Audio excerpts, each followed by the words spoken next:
জুলাই সনদের অধীনে ভোট চায় জামায়াত, গণপরিষদ নির্বাচন দাবি এনসিপির। নির্বাচন পেছানোর সুযোগ নেই বলছে বিএনপি, বিকল্প ভাবলে বিপজ্জনক হবে ব্রিফিংয়ে প্রেস উইং। নানা শর্ত দিয়ে পরিকল্পিতভাবে নির্বাচনে বাধা দিচ্ছে কিছু দল, মন্তব্য তারেক রহমানের। অন্তর্বর্তী সরকার যত বেশি দিন ক্ষমতায় থাকবে তত দুর্বল হয়ে পড়বে। জাতীয় পার্টির রাজনীতি করার অধিকার নেই, হাসপাতালে নূরকে দেখতে গিয়ে মন্তব্য নাহিদ ইসলামের। গণ অধিকার সভাপতির শারীরিক অবস্থার উন্নতি। এবং ডাকসুর ফরহাদের প্রার্থিতার বিরুদ্ধে রিট শিবিরের বিরুদ্ধে আচরণবিধি লঙ্ঘনের অভিযোগ। নবীনদের ডাকসু ভোটার তালিকায় অন্তর্ভুক্তির দাবিতে ছাত্র দলের বিক্ষোভ।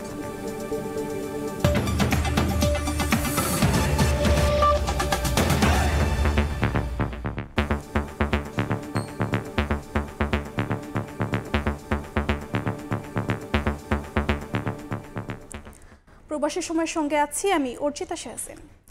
ফেব্রুয়ারির প্রথমার্ধেই নির্বাচন আয়োজনের প্রতিশ্রুতি পুনর্ব্যক্ত করেছেন প্রধান উপদেষ্টা। বলেছেন, কেউ নির্বাচনের বিকল্প ভাবলে তা জাতির জন্য বিপজ্জনক হবে। বিএনপি, জামায়াত এবং এনসিপির সঙ্গে বৈঠকে এসব কথা বলেন প্রধান উপদেষ্টা। বৈঠকের সাম্প্রতিক ঘটনাবলী নির্বাচন বিলম্বিত করার ষড়যন্ত্র কিনা এমন আশঙ্কার কথা জানায় বিএনপি। অন্যদিকে জুলাই সনদের অধীনে নির্বাচনের দাবি জানায় জামায়াত।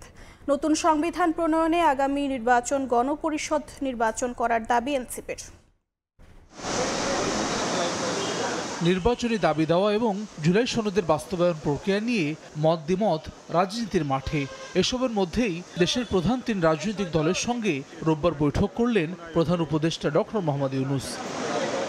বিকেল 4:15টায় প্রধান উপদেষ্টার বাসভবন যমুনায় প্রবেশ করেন জামায়াতে ইসলামীর 4 সদস্যের প্রতিনিধি দল। বৈঠক শেষে দলটির নায়েবে আমির সৈয়দ আবদুল্লাহ মোহাম্মদ তাহের নীলনকশা নির্বাচনের দিকে যাচ্ছে কিনা এমন আশঙ্কা জানিয়ে বলেন, এমন নির্বাচন হলে অংশ নেওয়ার পথ সংকুচিত হবে।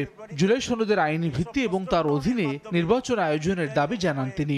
নির্বাচনকে সুষ্ঠু হওয়ার ক্ষেত্রে বাধা তৈরি করা চলেছে। একটি নীলনকশার নির্বাচনের দিকে আমরা যাচ্ছি কিনা সেই ব্যাপারে আমাদেরও প্রশ্ন তৈরি হয়েছে, জনমনেও প্রশ্ন তৈরি হয়েছে।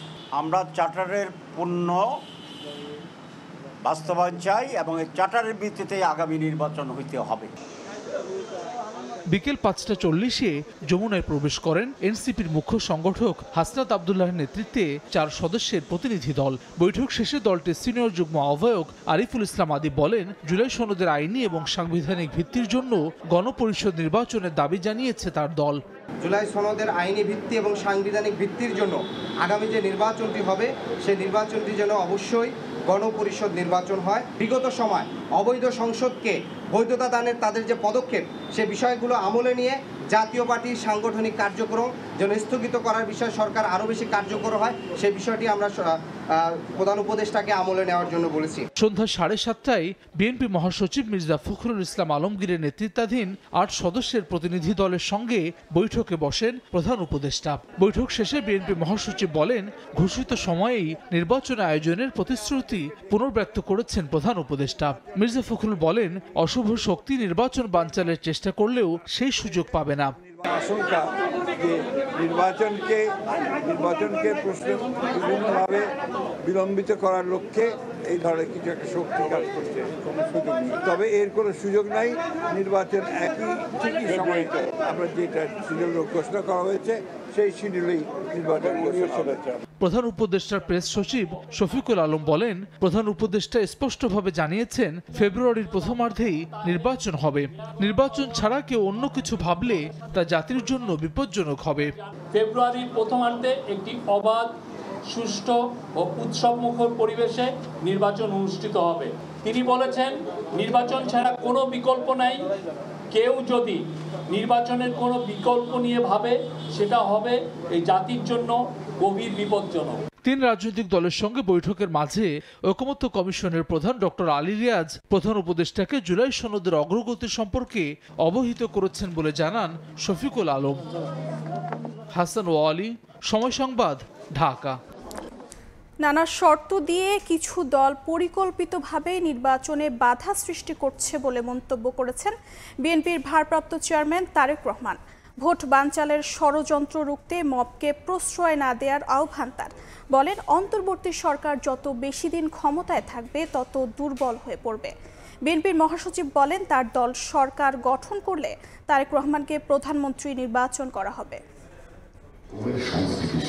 বিএনপির ৪৭তম প্রতিষ্ঠাবার্ষিকী উপলক্ষে রাজধানীর রমনায় ইঞ্জিনিয়ার্স ইনস্টিটিউশনে আলোচনার সভায় যোগ দেন বিএনপির কেন্দ্রীয় নেতৃবৃন্দ। প্রধান অতিথি হিসেবে ভার্চুয়ালি যুক্ত হন দলের ভারপ্রাপ্ত চেয়ারম্যান তারেক রহমান। সম্মানিত সদস্যবৃন্দ, বিএনপি মহাসচিব মির্জা ফখরুল ইসলাম আলমগীর বলেন, বিএনপি একমাত্র দল যারা বাংলাদেশকে রক্ষা করতে পারে। বাংলাদেশের রাজনৈতিক এবং অর্থনৈতিক কাঠামো পরিবর্তন সম্ভব হবে ৩১ দফা বাস্তবায়নের মাধ্যমে। আমরা কারো হুমকিতে মাথা নত করতে বাংলাদেশের মানুষ রাজি নয়। নির্বাচনের মধ্য দিয়ে আমরা জনগণের সরকার প্রতিষ্ঠা করে, বিএনপি সরকার প্রতিষ্ঠা করে আমাদের নেতা তারেক রহমানকে আমরা প্রধানমন্ত্রী নির্বাচিত করতে পারবো এবং বিএনপিকে আবার ক্ষমতায় নিয়ে আসতে পারবো। প্রধান অতিথির বক্তব্যে বিএনপির ভারপ্রাপ্ত চেয়ারম্যান বলেন, নানা শর্ত দিয়ে পরিকল্পিতভাবে নির্বাচনের পথে বাধা সৃষ্টি করছে কিছু দল। কোন রাজনৈতিক দল নির্বাচনের মাধ্যমে জনগণের অধিকার প্রতিষ্ঠার পরিবর্তে তাদের দলীয় স্বার্থ চরিতার্থ করার জন্য নানা শর্ত আরোপ করছে এবং এই শর্ত আরোপ করে নির্বাচনের পথে হয়তোবা পরিকল্পিত উপায় বাধার সৃষ্টির অপচেষ্টা করছে বলে বহু মানুষ এরই ভিতরে ভাবতে শুরু করেছেন। রাষ্ট্র ও রাজনীতিতে সংস্কার বিষয়ে বিএনপি একমত জানিয়ে বিএনপির ভারপ্রাপ্ত চেয়ারম্যান বলেন, পুঁথিগত সংস্কারের চেয়ে জনগণের মুক্তি বেশি গুরুত্বপূর্ণ। সংস্কারের প্রয়োজন রয়েছে অবশ্যই, তবে জনগণের অধিকার চর্চা এবং প্রয়োগের পথে বাধা সৃষ্টি করে কোনো সংস্কারকেই টেকসই করা যাবে না। সঙ্গত কারণেই অন্তর্বর্তীকালীন সরকার যত বেশি দিন ক্ষমতায় থাকবে তাদের দুর্বলতাও তত বেশি দৃশ্যমান হতে থাকবে। বিভিন্ন পরিস্থিতি সামাল দেওয়ার ক্ষেত্রে অন্তর্বর্তীকালীন সরকারের দুর্বলতা যত বেশি প্রতীয়মান হবে, জুলাই গণ অভ্যুত্থান বিরোধী অপশক্তি ৫ই আগস্ট নিয়ে তত বেশি বিভ্রান্তি সৃষ্টির সুযোগ পাবে। দেশে চলমান পরিস্থিতি সামাল দিতে অন্তর্বর্তী সরকার ব্যর্থ হলে অপশক্তি পরিস্থিতি আরো জটিল করে তুলবে বলে আশঙ্কা প্রকাশ করেন বিএনপির ভারপ্রাপ্ত চেয়ারম্যান তারেক রহমান। জনগণের সঙ্গে সম্পর্ক থাকলে। আদনান তুর্য, সময় সংবাদ, ঢাকা। কার্যক্রম নিষিদ্ধ থাকা দলের নির্বাচন বানচালের ষড়যন্ত্র রুখতে সব দলকে ঐক্যবদ্ধ থাকতে হবে বলে মন্তব্য করেছেন স্বরাষ্ট্র উপদেষ্টা। রোববার দুপুরে সচিবালয়ে ব্রিফিংয়ে তিনি বলেন, ঐক্যে ফাটল ধরলে নৈরাজ্য সৃষ্টি করতে পারে ফ্যাসিবাদের দোসররা। এদিকে সুষ্ঠু নির্বাচনের জন্য আইন শৃঙ্খলা বাহিনী পুরোপুরি প্রস্তুত বলে জানান উপদেষ্টা। জাতীয় পার্টির কেন্দ্রীয় কার্যালয় এবং ঢাকা রিপোর্টার্স ইউনিটিতে মঞ্চ ৭১-এর আলোচনা সভা ঘিরে গত কয়েকদিনে রাজধানীতে আইনশৃঙ্খলা পরিস্থিতি অস্থিতিশীল হয়ে ওঠে। এছাড়া চট্টগ্রাম সহ দেশের বিভিন্ন স্থানে ঘটে অনাকাঙ্ক্ষিত বেশ কিছু ঘটনা। রোববার সচিবালয়ে আইনশৃঙ্খলা সংক্রান্ত কোর কমিটির বৈঠকে উঠে আসে এসব প্রসঙ্গ। বৈঠক শেষে ব্রিফিংয়ে স্বরাষ্ট্র উপদেষ্টা বলেন, কার্যক্রম নিষিদ্ধ থাকা দল চায় না নির্বাচন হোক। নির্বাচন যেন বাধাগ্রস্ত না হয় সেজন্য সব পদক্ষেপ নেওয়ার কথা জানান তিনি।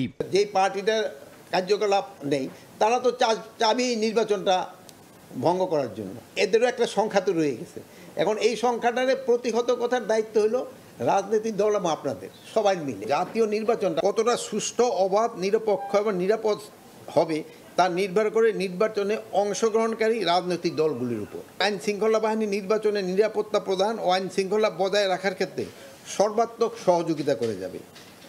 এক্ষেত্রে আমরা সম্পূর্ণ প্রস্তুত। সরকার পতনের পর রাজনৈতিক দলগুলোর মধ্যে যে ঐক্য ছিল জাতির বৃহত্তর স্বার্থে সেটি ধরে রাখতে হবে জানিয়ে বলেন, ঐক্যে ফাটল ধরলে ফ্যাসিবাদের দোসররা নৈরাজ্যকর পরিস্থিতি সৃষ্টি করতে পারে। রাজনৈতিক যদি মত থাকতে পারে একজনকে, কিন্তু জাতির বৃহত্তর স্বার্থে গণতন্ত্রের পথে উত্তরণে ঐক্যবদ্ধ থাকতে হবে। এই ঐক্যে যদি ফাটল ধরে এর মধ্যে কিন্তু ফ্যাসিস্ট দোসররা ঢুকে বিশৃঙ্খলা ও নৈরাজ্যকর পরিস্থিতি সৃষ্টি করতে পারে। ত্রয়োদশ জাতীয় নির্বাচন সুষ্ঠুভাবে সম্পন্ন করতে যতটা প্রস্তুতি দরকার আইন শৃঙ্খলা বাহিনী ততটাই প্রস্তুত বলে জানান স্বরাষ্ট্র উপদেষ্টা। আইন শৃঙ্খলা বাহিনী নির্বাচনের জন্য যতটা প্রস্তুতি নেওয়া দরকার আমরা ততটা প্রস্তুত। প্রসূন আশিস, সময় সংবাদ, ঢাকা। এক বছরে দ্বিতীয়বারের মতো হালনাগাদকৃত ভোটার তালিকা প্রকাশ করেছে নির্বাচন কমিশন। তালিকায় ভোটার 12,63,07,504 জন। এদিকে শারীরিকভাবে অক্ষম এবং প্রতিবন্ধী ভোটারদের জন্য উপযুক্ত পরিবেশ নিশ্চিতের উদ্যোগ নেওয়া হচ্ছে বলে জানিয়েছেন কমিশনার আবুল ফজল মোহাম্মদ সানাউল্লাহ। এদিকে জাতীয় নির্বাচনের 2049 ভোট কেন্দ্র ব্যবহার অনুপযোগী বলে জানিয়েছে ইসি। রাজধানীর চিন্ময়ী সম্মেলন কেন্দ্রে অন্তর্ভুক্তিমূলক নির্বাচন সংক্রান্ত এক অনুষ্ঠানে যোগ দেন নির্বাচন কমিশনার আবুল ফজল মোহাম্মদ সানাউল্লাহ, ইসির সিনিয়র সচিব, এনডিপির আবাসিক প্রতিনিধি সহ আমন্ত্রিত অতিথিরা। এ সময় কমিশনার সানাউল্লাহ বলেন, বিগত দিনে মানুষ নির্বাচনী ভুলে গিয়েছিল, সুষ্ঠু পরিবেশ ফিরিয়ে আনতে কাজ করছে নির্বাচন কমিশন। নির্বাচনে আমাদের এই বিশেষ চাহিদা সম্পন্ন মানুষদের অংশগ্রহণের জন্য ভোট কেন্দ্রে তিনি যেখানে অ্যাপ্রোচ করতে পারবেন সেখানেই যেন তার ভোটের ব্যবস্থাটা করা হয়। স্পেসিফিক নির্দেশনা দিয়ে আমরা এটা নিশ্চিত করতে বলবো। এদিকে রোববার চূড়ান্ত সম্পূরক ভোটার তালিকা 2025 প্রকাশ করেছে নির্বাচন কমিশন। পুরুষ ভোটার 6,41,04,55 জন এবং নারী ভোটার 6,22,05,819 জন। 12,63,07,504 জন আমাদের এই ভোটার তালিকায় আজ পর্যন্ত অন্তর্ভুক্ত। যখন আমরা প্রকাশ করি খসড়াটা, তার পরবর্তীতে যে একটা অন্তর্ভুক্তি হয়েছেন 1,37,642 জন। 31 অক্টোবর পর্যন্ত যাদের বয়স 18 বছর হবে তাদেরকে নিয়ে আমরা 31 অক্টোবর আর একটা তালিকা আপনাদের কাছে প্রকাশ করব। এদিন সকালে নির্বাচন কমিশনে যায় রুহুল কবির রিজভীর নেতৃত্বে বিএনপির 2 সদস্যের প্রতিনিধি দল। কমিশনারদের সঙ্গে সাক্ষাৎ শেষে তিনি জানান, সুষ্ঠু ও নিরপেক্ষ নির্বাচন নিয়ে এখনো সংশয় রয়েছে। বিভিন্ন স্তরে স্তরে দোসররা বসে আছে। কাউসার চৌধুরী কুমু, সময় সংবাদ, ঢাকা। স্বাধীন সাংবাদিকতা নিশ্চিতে রাজনীতিবিদদের প্রতিশ্রুতি দেওয়া উচিত বলে মন্তব্য করেছেন জাতীয় ঐক্যমত্য কমিশনের সহ সভাপতি ডক্টর আলী রিয়াজ।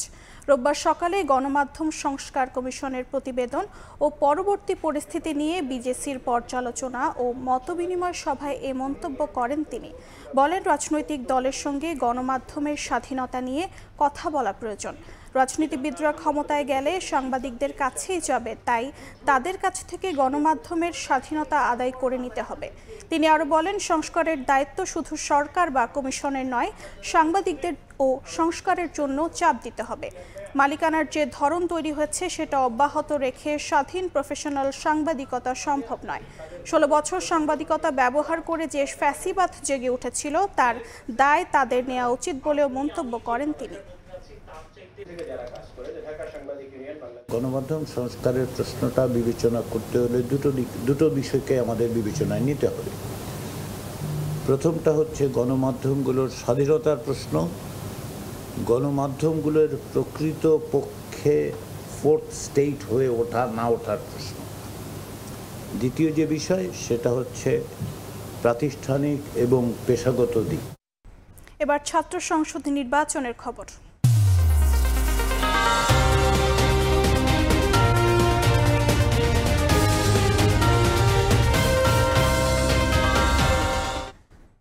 ডাকসু নির্বাচনের ছাত্র শিবির সমর্থিত প্যানেলের জিএস পদপ্রার্থী SM ফরহাদের প্রার্থিতার বৈধতা চ্যালেঞ্জ করে রিটের শুনানি হবে মঙ্গলবার। রিটকারীর অভিযোগ, নিষিদ্ধ ছাত্রলীগ থেকে পদত্যাগ না করে শিবির থেকে ভোট করছেন ফরহাদ। এদিকে শিবির সমর্থিত প্রার্থীর বিরুদ্ধে আচরণবিধির লঙ্ঘনের অভিযোগ করেছে ছাত্রদল। প্রচারণা ছাপিয়ে রোববার আলোচনায় ছিল ডাকসু নির্বাচনে ছাত্র শিবির সমর্থিত প্যানেলের জিএস পদপ্রার্থী SM ফরহাদের প্রার্থিতা চ্যালেঞ্জ করে করা রিট। অভিযোগ, ছাত্রলীগের পদে থেকেও শিবির প্যানেল থেকে নির্বাচন করতে পারেন না ফরহাদ। ছাত্রলীগের কমিটি ছিল 2022 সালের, তিনি আসলে যুগ্ম সাধারণ সম্পাদক পদে ছিলেন। শিবির যেদিন কমিটি ঘোষণা করলো সেদিন সেই কমিটিতে তিনি আসলে সাধারণ সম্পাদক পদে আছেন। বিচারপতি হাবিবুল গনির নেতৃত্বাধীন হাইকোর্ট বেঞ্চ রিটটি শুনানির দিন মঙ্গলবার ধার্য করেন। এ নিয়ে জরুরি সংবাদ সম্মেলনে ঢাকা বিশ্ববিদ্যালয়ের ডাকসু ভবনের সামনে ফরহাদ রিটকে স্বাগত জানান। আমি আদালতের সিদ্ধান্তের প্রতি রেসপেক্ট রাখি, সেদিক থেকে সেটি শুনানি হোক, রায় আসুক, তখন কথা হবে। ছাত্র অধিকার পরিষদের ভিপি পদপ্রার্থী বিন ইয়ামিন মোল্লা রিটকে যৌক্তিক বললেও ছাত্রদল ও গণতান্ত্রিক ছাত্র সংসদ এটিকে ভোট বানচালের ষড়যন্ত্র হিসেবে দেখছে। ওনাদের গুরুত্বপূর্ণ নেতারা কিভাবে আসলে একই সাথে ছাত্রলীগের পট হোল্ড করে? নির্বাচন 6 দিন পরে 7 দিন পরে তার আগে একটি রিট, এটা নির্বাচনকে ব্যাহত করার একটি পায়তারা হতে পারে। আমাকে আগে থেকে শুনতে পাচ্ছি ডাকসুকে নিয়ে নানা ধরনের অপপরিকল্পনা আছে, তো সেটি তার ওই অংশ কিনা সেটাও আমরা আসলে বোঝার চেষ্টা করছি এখন পর্যন্ত। এদিকে চিফ রিটার্নিং কর্মকর্তার কাছে শিবির সমর্থিত প্রার্থীদের বিরুদ্ধে আচরণবিধি লঙ্ঘনের অভিযোগ দিয়েছে ছাত্রদল। ডাকসুর যে শিবির সমর্থিত ভিপি জিএস এজিএস সাধারণ শিক্ষার্থীদেরকে প্রভাবিত করেছে, যেটা সুস্পষ্টভাবে নির্বাচনী আচরণবিধির লঙ্ঘন। ফরহাদের বিষয়ে আনুষ্ঠানিকভাবে কিছুই জানেন না বলে জানিয়েছেন টাস্ক ফোর্সের প্রধান। আমাদের কাছে যদি এ ধরনের বিষয় কোর্ট থেকে যদি আসে, তাহলে আমরা আসলে সেই অনুযায়ী আইনানুগ ব্যবস্থা, আমরা সেই জবাব দেওয়ার ব্যবস্থা করব। এদিন ডাকসুর কাঠামো সংস্কার, শিক্ষার্থীদের ক্ষমতায়ন সহ 18 দফার ইশতেহার ঘোষণা করেছে বাম সমর্থিত প্রতিরোধ পরিষদ প্যানেল। সর্বব্যাপী নব্য ফ্যাসিবাদী তৎপরতার বিরুদ্ধে। শাকির আহমেদ, সময় সংবাদ, ঢাকা। রাকসু নির্বাচনে প্রথম বর্ষ 2024-25 শিক্ষাবর্ষের শিক্ষার্থীদের ভোটার তালিকায় অন্তর্ভুক্ত করার দাবিতে কোষাধ্যক্ষের কার্যালয়ে তালা দিয়ে বিক্ষোভ করেন ছাত্রদলের নেতাকর্মীরা। এ সময় ভাঙচুর করা হয় মনোনয়নপত্র সংগ্রহ ও জমাদানের চেয়ার টেবিল। অন্যদিকে জাহাঙ্গীরনগর বিশ্ববিদ্যালয়ে প্রার্থীদের প্রচার প্রচারণায় উৎসব মুখর পরিবেশ বিরাজ করছে।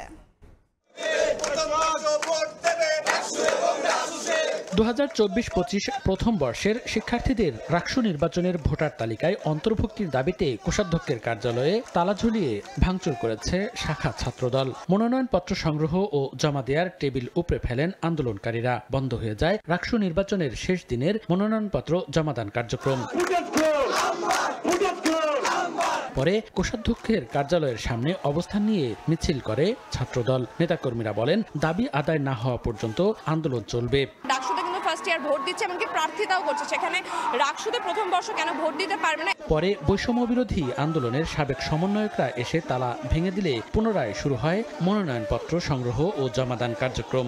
কোন রাজনৈতিক সংগঠন এই বিশ্ববিদ্যালয়কে জিম্মি করার চেষ্টা করলে আমরা সাধারণ শিক্ষার্থী তা মেনে নেব না। রাকসু নির্বাচন কমিশন বলছে, প্রথম বর্ষের শিক্ষার্থীদের পরিচয়পত্র ও আবাসিক হলের কাগজপত্র প্রস্তুত না হওয়ায় ঘোষিত তফসিলে তাদের ভোটার করা সম্ভব নয়। ফার্স্ট ইয়ারকে যদি ইনক্লুড করতে হয়, তাহলে সেক্ষেত্রে প্রশাসনের সিদ্ধান্ত লাগবে, নির্বাচন কমিশনের নতুন সিদ্ধান্ত লাগবে। এদিকে তৃতীয় দিনের মতো প্রচার প্রচারণা চালান জাকসু নির্বাচনের প্রার্থীরা। 29 আগস্ট থেকে শুরু হওয়া জাকসু নির্বাচনের প্রচার প্রচারণা শেষ হবে 9 সেপ্টেম্বর। আগামী 11 সেপ্টেম্বর জাকসু নির্বাচন অনুষ্ঠিত হওয়ার কথা রয়েছে। মনিরুজ্জামান প্রান্ত, সময় সংবাদ। গণ অধিকার পরিষদের সভাপতি নুরুল হক নূরের শারীরিক অবস্থার উন্নতির দিকে। ঢাকা মেডিকেল কলেজ হাসপাতালের পরিচালক জানান, দ্রুত তাকে আইসিইউ থেকে বেডে নেওয়া হবে। এদিকে শক্তিশালী কমিটির মাধ্যমে হামলাকারীদের খুঁজে বের করা হবে বলে জানিয়েছেন উপদেষ্টা আসিফ মাহমুদ। নূরকে ফোন করে খোঁজও নিয়েছেন রাষ্ট্রপতি। ঢাকা মেডিকেল কলেজ হাসপাতালে চিকিৎসাধীন গণ অধিকার পরিষদের সভাপতি নুরুল হক নূরের শারীরিক অবস্থা উন্নতির দিকে। ধীরে ধীরে কথা বলতে ও বুঝতে পারছেন তিনি। হাসপাতালটির পরিচালক জানান, নাক ও চোয়ালের হাড় ভাঙা, মস্তিষ্কে রক্তক্ষরণ সহ 4টি গুরুতর সমস্যা নিয়ে ভর্তি আছেন নূর। এখন উনি ভালো আছেন, তবে একটু যেটা হয় এই ধরনের একটা ব্লান্ট ট্রমা বা এই ধরনের ফ্র্যাকচার হয়েছে কিছু, সেই জন্য ওনার কিছু ব্যথার কমপ্লেন আছে।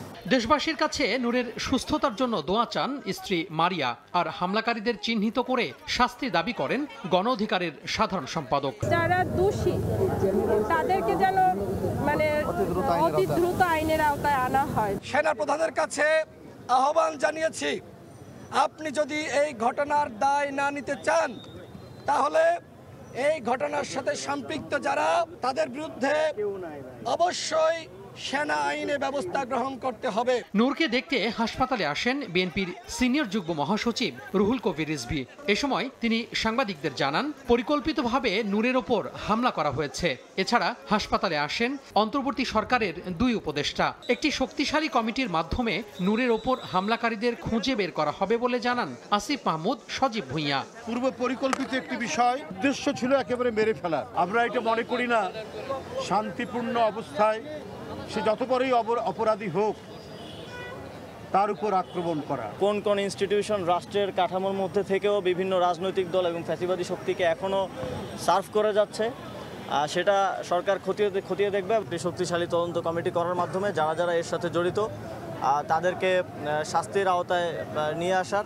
এদিকে নূরকে ফোন করে চিকিৎসার খোঁজ খবর নিয়েছেন রাষ্ট্রপতি মোহাম্মদ শাহাবুদ্দিন। তোহা খান তামিম, সময় সংবাদ, ঢাকা। জনগণের বিপক্ষে অবস্থান নিয়ে অবৈধ নির্বাচনকে বৈধতা দিয়েছিল জাতীয় পার্টি।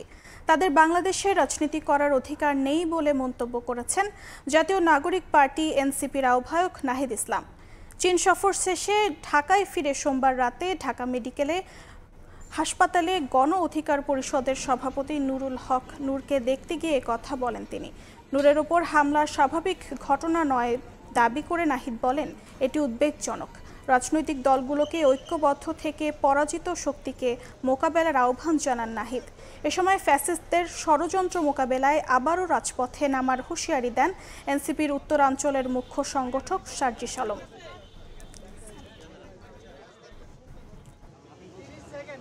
আমরা বাংলাদেশে একটি দৃষ্টান্তমূলক একটি ব্যবস্থা দেখতে চাই। কোনো ধরনের অপকর্ম ষড়যন্ত্রকে বিন্দুমাত্র প্রশ্রয় দেওয়া হবে না। জাতীয় পার্টির কোনো অধিকার নাই বাংলাদেশের রাজনীতি করার। ঘোষণাপত্র সহ অন্তর্বর্তী সরকার বিভিন্ন জায়গায় বলেছে 3টি নির্বাচন অবৈধ। ফলে এই 3টি নির্বাচনকে বারবার বৈধতা দিয়েছে কারা?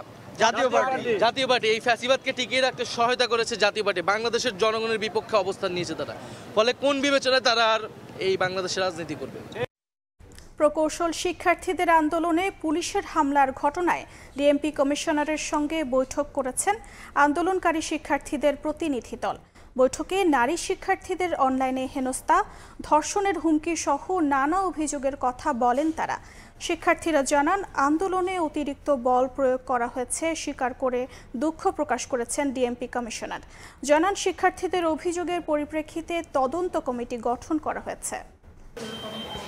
বৈঠক শেষে শিক্ষার্থীরা জানান, আন্দোলনে অতিরিক্ত বল প্রয়োগ করা হয়েছে স্বীকার করে দুঃখ প্রকাশ করেছেন কমিশনার। সেই সঙ্গে আন্দোলনে ভাইরাল হওয়া ছবিটিও এআইয়ের তৈরি না বলে স্বীকার করেছেন তিনি। শিক্ষার্থীরা জানান, বুয়েটের নারী শিক্ষার্থীদের অনলাইনে হেনস্থা সহ বেশ কিছু অভিযোগ করেছেন তারা। এ নিয়ে ব্যবস্থা নেওয়ার আশ্বাস দিয়েছেন ডিএমপি কমিশনার। তিনি আজকে এই বলেছেন যে সেদিন আসলে অতিরিক্ত বল প্রয়োগ করা হয়েছে এবং এত বল প্রয়োগ করার প্রয়োজন ছিল না, এর থেকে কম বল প্রয়োগ করে সিচুয়েশনটা কন্ট্রোল করা যায়। তো 3 দফা দাবি নিয়ে চলমান আন্দোলন সম্পর্কে প্রকৌশলী অধিকার আন্দোলনের প্রতিনিধিরা বলেন, জনদুর্ভোগ এড়িয়ে আন্দোলন চালিয়ে যাবেন তারা। প্রয়োজনে আমরা কোনো ধরনের কঠোর কর্মসূচির দিকে যাচ্ছি না, তবে সরকার যে ভাষায় শুনতে চায় আমরা সে ভাষায় কথা বলতে প্রস্তুত। এদিকে ডিএমপি কমিশনার শেখ মোহাম্মদ সাজ্জাদ আলী বলেন, শিক্ষার্থীদের অভিযোগের প্রেক্ষিতে কয়েকজন পুলিশ সদস্যের বিরুদ্ধে তদন্ত কমিটি গঠন করা হয়েছে। অপ্রীতিকর ঘটনা হয়েছে, সেটা যাতে অ্যাভয়েড করা যায়, ভবিষ্যতে যাতে এরকম ঘটনা না ঘটে সেই জন্য তাদের কি করা উচিত, আমাদের কি করা উচিত,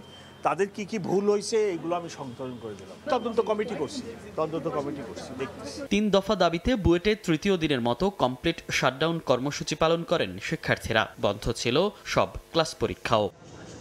মনির হোসেন, সময় সংবাদ, ঢাকা। প্রবাসের সময় আরও থাকছে। দ্বিতীয় টি-20তে আজ নেদারল্যান্ডসের মুখোমুখি হবে বাংলাদেশ। দলের পারফরম্যান্সে সন্তুষ্ট কোচ সালাউদ্দিন। পরের ম্যাচেও জয়ের ধারা অব্যাহত রাখার লক্ষ্য। দেশের বিচার বিভাগ তার স্বাধীনতা শৃঙ্খলা পুনরুদ্ধারের জন্য কঠোর প্রচেষ্টা চালাচ্ছে। বিষয়টি জনগণকে আশ্বস্ত করতে হবে বলে মন্তব্য করেছেন প্রধান বিচারপতি ডক্টর সৈয়দ রেফাত আহমেদ। রোববার বিকেলে সুপ্রিম কোর্ট আইনজীবী সমিতি আয়োজিত জুলাই গণঅভ্যুত্থান বিচার বিভাগের সংস্কার শীর্ষক সেমিনারে এ মন্তব্য করেন তিনি। বলেন, গণ অভ্যুত্থান আমাদের সামনে একটি আয়না স্থাপন করেছে। বিপ্লব পরবর্তী সময়ে সরকারের কাছে পাঠানো সংস্কার প্রস্তাব, বিচার বিভাগীয় নিয়োগ পরিষদ গঠন, সুপ্রিম জুডিশিয়াল কাউন্সিল পুনর্বহাল সহ সবকিছুই প্রমাণ করে যে আমরা কথায় নয় বিচারিক কাজে সংস্কার বেছে নিয়েছি।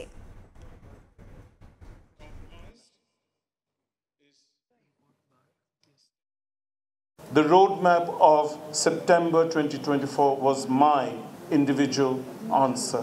The reform proposals sent to the government, the creation of the Judicial Appointment Council, the restoration of the Supreme Judicial Council, the adoption of 2 sets of rules in addition to other rules that have already been formulated, and various other privileges ensured to members of the judicial service. জামানত ছাড়া কয়লা আমদানির আড়ালে ইসলামী bank থেকে 137 কোটি টাকা হাতিয়ে নেয়ার প্রমাণ পেয়েছে বলে জানিয়েছে দুদক। এ ঘটনায় ব্যাংকের সাবেক এক কর্মকর্তা সহ 5 জনের বিরুদ্ধে মামলা হয়েছে। একই দিনে আলটিমেট টেররিজম ইউনিটের অতিরিক্ত ডিআইজি মোজাম্মেলের 14 কোটি টাকার অবৈধ সম্পদের প্রমাণও পেয়েছে সংস্থাটি। ইসলামী ব্যাংকের যশোর নোয়াপাড়া শাখায় 2022-23 সালে Ayesha trading, Tahmid trading, SM corporation ও এসরেজা এন্টারপ্রাইজের নামে এলসি খোলা হয়। কিন্তু কোনো জামানত ছাড়াই কয়লা আমদানি করে এলসির মূল্য না দিয়ে নথিপত্র জালিয়াতির মাধ্যমে মোংলা বন্দর থেকে পণ্য ছাড়িয়ে নেয়। এভাবে 137 কোটি টাকা হাতিয়ে নেয় সংশ্লিষ্টরা। এ ঘটনায় ব্যাংকের সাবেক first assistant vice president Khan Mohammad Hafizur Rahman সহ 5 জনকে আসামি করে মামলা করেছে দুদক। ইসলামী ব্যাংক বাংলাদেশ PLC নওপাড়া যশোরের সাবেক ফার্স্ট অ্যাসিস্ট্যান্ট ভাইস প্রেসিডেন্ট ও ইনচার্জ খান মোহাম্মদ হাফিজুর রহমান সহ 4টি প্রপার্টিজের স্বত্বাধিকারীদের নামে যশোরে মোট 4টি মামলা দায়ের হয়েছে। এদিন অ্যান্টি টেররিজম ইউনিটের অতিরিক্ত ডিআইজি গাজী মুজাম্মেল হক ও তার স্ত্রীর বিরুদ্ধে 14 কোটি টাকার অবৈধ সম্পদ অর্জনের প্রমাণ মেলায় সম্পদ বিবরণী দাখিলের নোটিশ জারি করা হয়। অসঙ্গতিপূর্ণ সম্পদের তথ্য পাওয়া গেছে এবং এই তথ্যের আলোকে তাদের বিরুদ্ধেই সম্পদ বিবরণী দাখিলের অনুমোদন দিয়েছেন কমিশন। ইতোমধ্যে মুজাম্মেল দম্পতির সম্পদ জব্দ করেছে দুদক। তাসলিম তৌহিদ, সময় সংবাদ, ঢাকা। সরকারি বিনামূল্যের বই ছাপার কাজ আন্তর্জাতিক টেন্ডারের মাধ্যমে বিদেশিদের হাতে তুলে দেওয়ার প্রতিবাদে বিক্ষোভ করেছে জাতীয় নাগরিক পার্টির শ্রমিক উইং। রোববার সকালে রাজধানীর মতিঝিলে এনসিটিবি ভবনের সামনে এই বিক্ষোভ করে তারা। আন্দোলনকারীদের অভিযোগ, আন্তর্জাতিক টেন্ডারের নামে দেশীয় মুদ্রণ শিল্পকে ধ্বংসের পথে ঠেলে দেয়া হবে। দেশে বই ছাপানোর ক্ষমতা থাকার পরও বিদেশিদের হাতে কাজ গেলে কোটি কোটি টাকার বৈদেশিক মুদ্রা বাইরে চলে যাবে। বিদেশিদের দিয়ে বই ছাপালে সময় মতো বই পাওয়া নিয়েও শঙ্কা তৈরি হবে বলে জানান তারা। এছাড়াও এই কাজে জড়িত লাখো শ্রমিক সরকারের এই সিদ্ধান্তে বেকার হয়ে পড়বেন বলে শঙ্কা প্রকাশ করেন তারা। এই যে সিদ্ধান্ত নিল সেটা কি শ্রমিকদের সাথে আলোচনা করে নিয়েছিল যে শ্রমিকের ভাগ্যের সিদ্ধান্ত নেবেন, শ্রমিকের রুটি রুজির সিদ্ধান্ত নেবেন, অথচ এই শ্রমিকদের সাথে কোনো রকম আলোচনা করবেন না। স্মারকলিপি প্রদানের মধ্য দিয়ে আমরা ভারতীয় আগ্রাসন এবং বাংলাদেশ স্বার্থ বিরোধী এই সমস্ত সিদ্ধান্ত থেকে সরে আসার জন্য এই অন্তর্বর্তীকালীন সরকারের প্রতি আহ্বান জানাবো। অন্যথায় এই প্রস্তুত শ্রমিকদের পক্ষ থেকে সারা বাংলাদেশে একটি বৃহত্তর আন্দোলন গড়ে তোলা হবে। আপনারা শ্রমিকের হাতের কাজগুলোকে বাইরে আউটসোর্স করে দেন। এই দুমুখী আচরণের কারণে বাংলাদেশের শ্রমিকরা আজও দুঃখে কষ্টের মধ্যে দিয়েই রয়ে গেছে। দেশের বাইরের খবর, মার্কিন শুল্ক চাপে নয়াদিল্লি বেইজিংয়ের সম্পর্কে নাটকীয় মোড়। 7 বছর পর চীন সফরে গেলেন ভারতীয় প্রধানমন্ত্রী নরেন্দ্র মোদী। এসসিও সম্মেলনে অংশ নিল সেখানে চীনা প্রেসিডেন্ট শি জিনপিংয়ের সঙ্গে বৈঠক করেন নরেন্দ্র মোদী।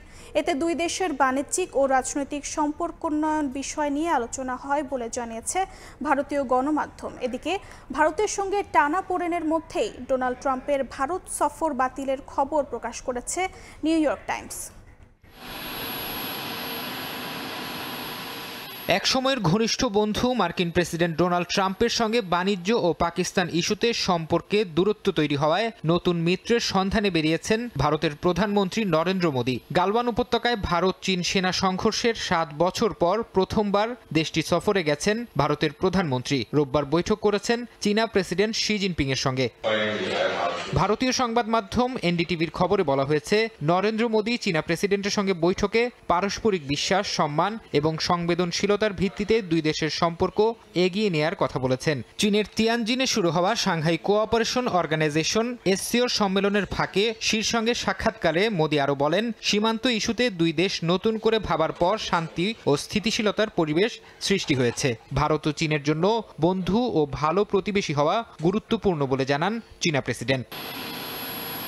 শি জিনপিং এর আমন্ত্রণে এসসিও সম্মেলনে যোগ দিয়েছেন রুশ প্রেসিডেন্ট ভ্লাদিমির পুতিন, পাকিস্তানের প্রধানমন্ত্রী শাহবাজ শরীফ সহ আরও প্রায় 20টি দেশের নেতারা। সোমবার পর্যন্ত চলবে শীর্ষ সম্মেলন। এদিকে ভারতের প্রধানমন্ত্রী নরেন্দ্র মোদীর সঙ্গে সম্পর্কের অবনতি হওয়ায় নয়াদিল্লিতে অনুষ্ঠিত হতে যাওয়া কোয়াড সম্মেলনে অংশ নিচ্ছেন না মার্কিন প্রেসিডেন্ট। এক প্রতিবেদনে এমন দাবি করেছে নিউ ইয়র্ক টাইমস। প্রতিবেদনে বলা হয়, দুই নেতার সম্পর্ক অবনতি হয় শুল্ক আরোপ ও পাকিস্তান নিয়ে ট্রাম্পের বিতর্কিত দাবির কারণে। ফারহাদ চৌধুরী, সময় সংবাদ। চলতি বছর গ্রীষ্মের ছুটি শেষ হতে না হতেই বেকারত্বের সংখ্যা 30 লাখ ছাড়িয়েছে সমৃদ্ধ অর্থনীতির দেশ জার্মানিতে। একই সঙ্গে দেশটির নানা শিল্প প্রতিষ্ঠান বন্ধ হওয়ার পাশাপাশি পণ্য রফতানিতে ভাটা পড়ায় সামগ্রিক অর্থনীতির সূচকেও নেতিবাচক প্রভাব পড়েছে। জার্মানি থেকে বিস্তারিত জানাচ্ছেন বিটু বড়ুয়া।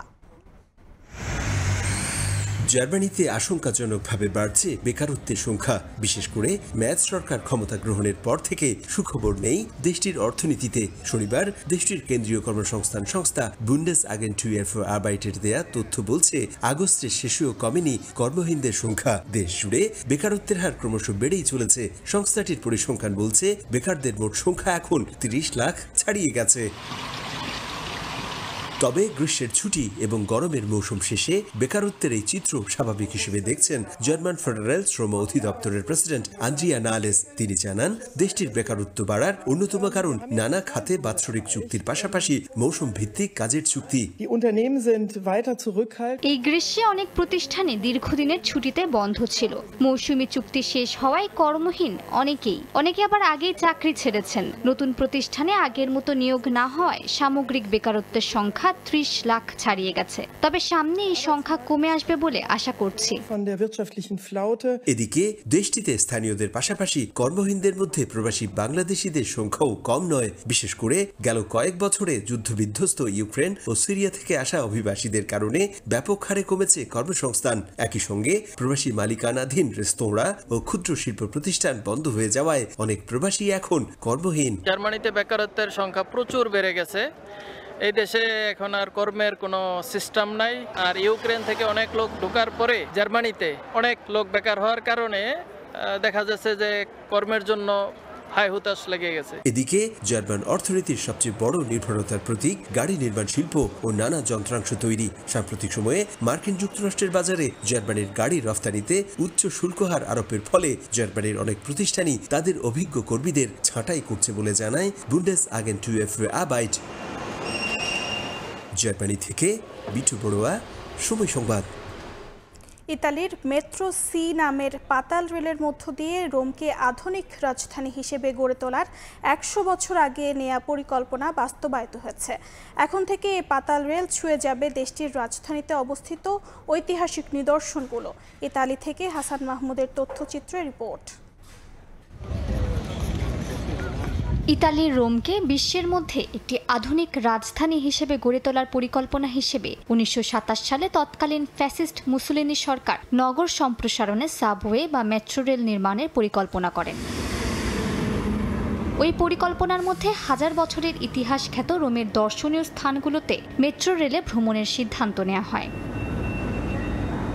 রোমে প্রথম মেট্রো রেল চালু হয় 1955 সালে। পরবর্তীতে রাজধানী রোম সহ অন্যান্য শহরে এখন মেট্রো রেলের একাধিক লাইন রয়েছে। ইতালির রাজধানী রোমের ঐতিহাসিক কোলসিয়াম, মুসোলিনির তৎকালীন পার্লামেন্ট ভবন পিয়াসা ভেনেসিয়াস সহ পর্যটক এলাকাগুলোতে স্টেশন থাকবে। এতে ইতালীয় নাগরিক, পর্যটক এবং সব ব্যবসায়ীরা লাভবান হবেন। এখানে আমরা ব্যবসায়ী হিসাবে উপকৃত, পর্যটকরা উপকৃত, কাজে আমরা আগামী দিনে এতে ভালো ব্যবসা বাণিজ্য করব। মেট্রো সি চালু হওয়ার কারণে সেন্টারে যারা ব্যবসা বাণিজ্য করে তারাও উপকৃত হয়েছে এবং আমরা যারা ট্যুরিজম জব নিয়ে কাজ করি আমরা উপকৃত হয়েছি। 2 বছর আগের পরিকল্পনা অনুযায়ী টুরিস্ট পয়েন্টে মেট্রো সি নেওয়া, টুরিস্ট পয়েন্টে যারা ব্যবসায়ী করে তাদের উপকৃত হবে। একটি ঐতিহাসিক নগরী হিসেবে ইতালির রাজধানী রোমের পরিচিতি বিশ্বজুড়ে। ইতালিতে মেট্রো এ, বি, বি1 এবং সর্বশেষ চালু হয়েছে মেট্রো সি, যার স্বপ্ন দেখেছিল দেশটি 1927 সালে। নানা জটিলতায় মেট্রো সির নির্মাণ কাজ শুরু হয় 2007 সালে। প্রত্নতাত্ত্বিক জটিলতা ও মাটির গভীরে অগণিত নানা প্রাচীন স্থাপনা, সমাধি এবং রোমান রাস্তাঘাট থাকায় এ পরিকল্পনা বাস্তবায়নে দেরি হয়। সময় সংবাদ, ইতালি। বিশ্বের অন্যান্য দেশের তুলনায় বাংলাদেশে বিনিয়োগ বেশি লাভজনক। যুক্তরাষ্ট্রের আটলান্টায় ফোবানা সম্মেলনে মন্তব্য করেন বক্তারা। আটলান্টা থেকে লস্কর আল মামুনের রিপোর্ট। দেশের অর্থনীতি চাঙ্গা করতে বিদেশি বিনিয়োগ বাড়ানো অপরিহার্য। প্রত্যাশিত বিনিয়োগ বৃদ্ধিতে দীর্ঘ ও মধ্যমেয়াদী পরিকল্পনা নিয়ে এগিয়ে চলছে বাংলাদেশ। যুক্তরাষ্ট্রের আটলান্টায় ফোবানা সম্মেলনের দ্বিতীয় দিনে বিজনেস নেটওয়ার্কিং সেমিনারে বিডার নির্বাহী চেয়ারম্যান চৌধুরী আশিক মাহমুদ বিন হারুন জানান, রিজার্ভ, রপ্তানি ও রেমিটেন্সের সূচক ঊর্ধ্বমুখী, পাশাপাশি মার্কিন শুল্কও কমেছে। এ অবস্থায় বাংলাদেশে বিনিয়োগ অন্য যে কোনো দেশের তুলনায় বেশি লাভজনক হবে বলে মন্তব্য করেন বিডার নির্বাহী chairman. Economic returns you can get from probably 5 other countries. I do still feel and believe that Bangladesh is a great place to invest. Business networking ইভেন্টের পাশাপাশি সম্মেলনে বিষয়ভিত্তিক সেমিনার, ইউথ ফোরাম, কনসুলেট সেবা ও বিনামূল্যে স্বাস্থ্য সেবা কার্যক্রম অনুষ্ঠিত হয়। শিক্ষার্থীদের জন্য ছিল বিশেষ বৃত্তি এবং গণমাধ্যমের গুরুত্ব নিয়ে সাংবাদিক খালেদ মুহিউদ্দিনের বিশেষ আলোচনা ও প্রশ্নোত্তর পর্ব। বিজনেস নেটওয়ার্ক লঞ্চ যেটা সবচেয়ে one of the best launch আমি মনে করি ফোবানার হিস্ট্রিতে হয়েছে এবং ফোবানাতে এত বড় বিজনেস এত মানুষের সমাগম কোনো সময় হয় নাই। এ ধরনের আয়োজনে খেলাধুলাকে অন্তর্ভুক্ত করা হলে তা নতুন প্রজন্মের জন্য সুফল বয়ে আনবে বলে মনে করেন অনেকে। গান বাজনার অনুষ্ঠান বা মিউজিক্যাল অনুষ্ঠান, ওদের সাথে আমি মনে করি যে স্পোর্টসের অনুষ্ঠানও হওয়া উচিত। তাই যে আমেরিকান বাংলাদেশি যারা এখানে থাকে কিভাবে তাদের মধ্যে আমাদের বাংলাদেশি খেলাগুলা চালানো যায়। এদিন বিভিন্ন ব্যবসায়ীদের বিশেষ পুরস্কার তুলে দেয় ফোবানা কর্তৃপক্ষ। অনুষ্ঠানে অংশ নেন জর্জিয়া অঙ্গরাজ্যের lieutenant governor Bert Jones, Bangladeshi American state senator Sheikh Rahman সহ স্থানীয় রাজনীতিকরাও। প্রবাস থেকে বাংলাদেশের উন্নয়ন ও অগ্রযাত্রায় সর্বাত্মক সহযোগিতার দৃঢ় প্রত্যয় ব্যক্ত করেন প্রবাসী বাংলাদেশিরা।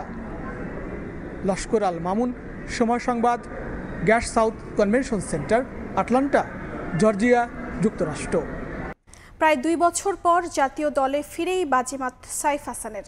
যদিও দীর্ঘদিন ধরে প্রসেসে থাকা এবং কঠোর অনুশীলনের ফল পেয়েছেন এই ডানহাতি ব্যাটার, তবে এক ম্যাচ দেখেই তাকে নিয়ে মাতামাতি না করতে অনুরোধ করেছেন সিনিয়র সহকারী কোচ মোহাম্মদ সালাউদ্দিন।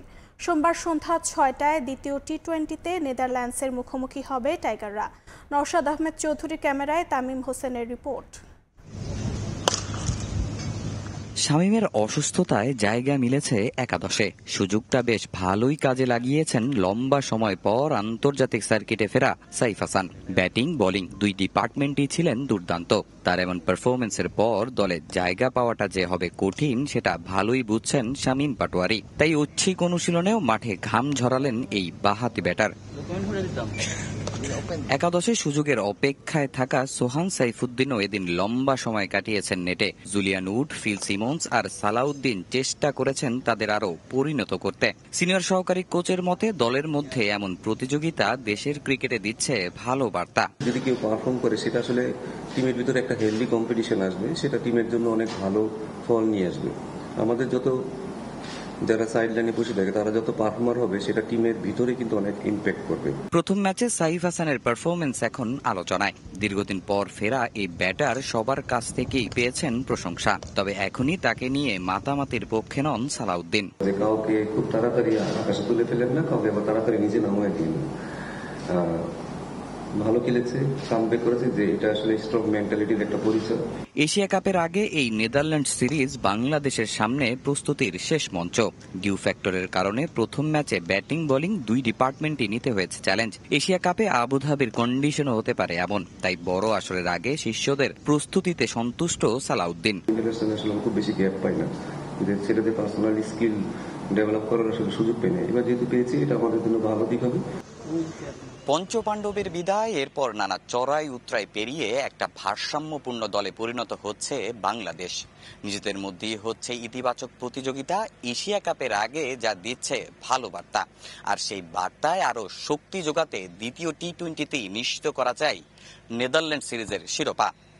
সিলেট আন্তর্জাতিক ক্রিকেট স্টেডিয়াম থেকে তামিম হোসেন, সময় সংবাদ।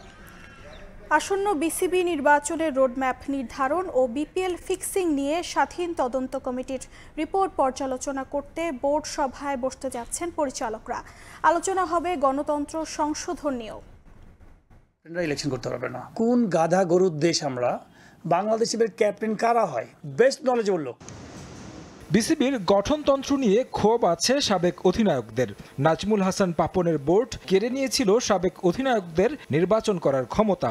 আরও একটা নির্বাচন যখন সামনে, তখন আলোচনায় বোর্ডের গঠনতন্ত্র সংশোধনের বিষয়টি। তবে এই বোর্ড গঠনতন্ত্র সংশোধনের মতো কাজে হাত দেবে কিনা সেটা নিয়ে আছে আলোচনা। ক্লাব সংশ্লিষ্টরা অবশ্য চাচ্ছেন না বুলবুলের হাতে সংশোধন হোক গঠনতন্ত্র। শেষ পর্যন্ত কি হবে তা জানতে অপেক্ষা করতে হচ্ছে আসন্ন বোর্ড মিটিং পর্যন্ত। নির্বাচন আর গঠনতন্ত্র সংশোধনকে মূল এজেন্ডা করেই বোর্ড মিটিংয়ে বসছেন পরিচালকরা। আমাদের ইলেকশনের নিয়ে আলাপ হবে, যেই গঠনতন্ত্র আছে আমাদের সেই গঠনতন্ত্রেই হতে হবে। অক্টোবরে আমাদের নর্মালি ইলেকশন হয়, যে টাইম ফ্রেম, ওই টাইম ফ্রেমে আমাদের ইলেকশনটা হলে এখন তো আর গঠনতন্ত্র মানে অ্যামেন্ডমেন্ট করার টাইম তো নাই, আমি যতটুকু বুঝি। সব বিষয়ের জবাবদিহিতা নিশ্চিতে নিয়মিত হচ্ছে বোর্ড মিটিং। এবার কিছুটা ভিন্নতা এসেছে মিটিংয়ে। বরাবর ঢাকায় হলেও এবার হবে ঢাকার বাইরে। প্রেসিডেন্ট সাহেবের একটা আইডিয়া যে যেহেতু খেলা আছে, সব ডিরেক্টর এখানে গেলে একটা মানে একটা ফেস্টিভ সিচুয়েশনে একটা বোর্ড মিটিং হলো, খেলাও দেখলো, বোর্ড মিটিং হলো। আলোচনা হওয়ার কথা আছে আম্পায়ারদের মান উন্নয়নে ট্রেনিং প্রোগ্রামের জন্য আইসিসিতে কাজ করা সাইমন টাফেলের নিয়োগ দেওয়ার বিষয়টিও। তারেক হাসান শিমুল, সময় সংবাদ, ঢাকা। এ পর্যায়ে শীর্ষ সংবাদগুলো জানিয়ে দিচ্ছি আরেকবার। জুলাই সনদের অধীনে ভোট চায় জামাত। গণপরিষদ নির্বাচন দাবি এনসিপির। নির্বাচন পেছানোর সুযোগ নেই বলছে বিএনপি। বিকল্প ভাবলে বিপজ্জনক হবে ব্রিসবিংয়ে প্রেস উইং। নানা শর্ত দিয়ে পরিকল্পিতভাবে নির্বাচনে বাধা দিচ্ছে কিছু দল, মন্তব্য তারেক রহমানের। অন্তর্বর্তী সরকার যত বেশি দিন ক্ষমতায় থাকবে তত দুর্বল হয়ে পড়বে।